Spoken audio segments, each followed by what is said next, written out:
I want to bring in Will Meyer now. He is our movie critic at WBIR. Will Meyer, the movie guy. Movie guy Will Meyer. Now with movie guy Will Meyer right outside of the Tennessee Theater. You better be careful. You might pass for Tom Cruise. People are anxious to see him. He's one of the few stars that are about my height. So yeah, maybe I'll get passed off for him. But this movie moved me, which I did not expect at all. Okay. Probably my favorite movie of the summer so far. Easily my favorite movie of 2016. 3 out of 4, 2 3 out of 4s from Will Meyer. That's pretty good, folks. Well, but I have a feeling it's about to get... Hold on tight. It's like the movie equivalent of someone screaming in your ear for 2.5 hours. This is corporate mandated filmmaking at its worst. It feels like it was made on an assembly line, and it's just a movie that doesn't have any personality. It doesn't have any definition. It really, like its title character, just doesn't have a pulse. It's the worst Tom Cruise movie I've ever seen. It's borderline unwatchable for me, maybe the worst of Tom Hanks' career. The biggest disappointment of the year so far for me. Whew, heat on the set from Will Meyer. Is it the next Jaws? No, and that's the thing. This movie is getting some negative reviews.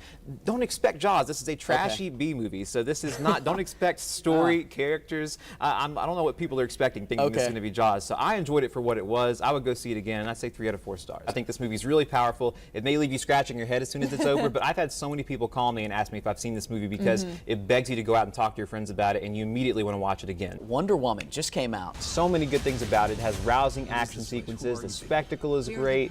The smaller scale human moments really work too. I think there's great witty banter between Gal Gadot and Chris Pine. Both of them, I think, give really good performances in this movie. She believes so much in peace, trust, and love that it actually, you start to roll your eyes, but eventually it kind of just wins you over. Best director, I think this one is probably going to go to Damien Chazelle for La La Land. The big stat here, Damien Chazelle won the Directors Guild Award. Every year since 2002, the person who's won that award has gone on to win Best Director at the Oscars. And so, also he's a boy wonder. He's 32 years old, and he worked for 7 years to get this movie made. Moonlight. Moonlight, yeah. This is a movie that's an Oscar frontrunner right now. Really, every performance and almost everything about this movie is great. It takes you to a different time and a different place, a different experience, and it does what good movies should do, which is show you someone's experience other than your own, help you to understand them, but also learn something about yourself. And I think to be human, no matter how far away your experience is from Chiron's, you're going to see something of yourself in his character.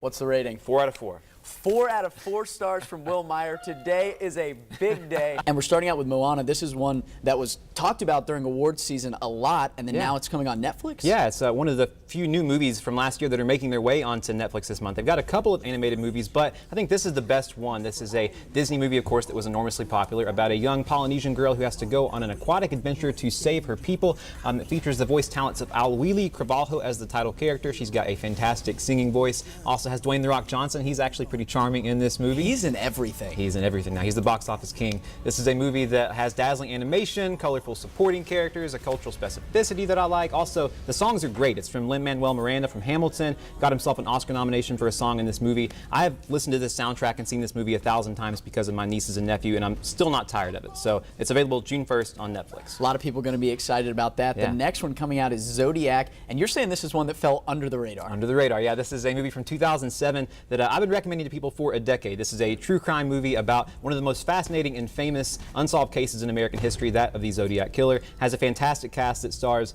Jake Gyllenhaal, Robert Downey Jr., Mark Ruffalo. It's from David Fincher, who brought us The Social Network, Fight Club. This is filmmaking at its finest. I think this is a great character study, a fascinating tale of obsession, and a detective story that's just spellbinding. You know, this is a movie that I think people are really going to like, especially in the age of things like Serial, Making a Murderer. If you like to do a deep dive into those sorts of entertainment, you're really going to have fun with this movie. You're going to be thinking about it long after it's over. Oh, so you're pretty excited about that one, it sounds I've seen it so many times, I'll definitely watch it again.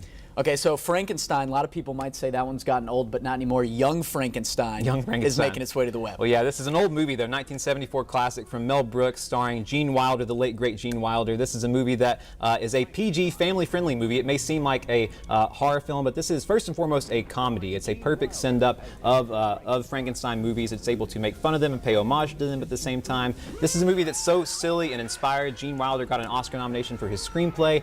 One of the great things about this movie, you're going to laugh at it as much as your kids, and at the same parts probably even too. So this is a classic if you haven't seen it before, if it's been a long time. If your kids haven't seen it, this is a great one to watch on Netflix June 1st. Kind of got lost in that one. Some beautiful shots there. Yeah, it's a gorgeous movie. And I've heard you say Amazon a couple of times. Yeah. Are you thinking people might switch over a little more to Amazon? Honestly, Amazon has way more good movies in June. Netflix is doing TV shows, original content. They only had a few I could kind of choose from. Amazon has a ton this next month. So if you're a TV person, Netflix, Amazon, I go for movies. Okay, TV, Netflix, Amazon movies. Got it. Will, thank you so much as always for joining us, and we'll send it back to you.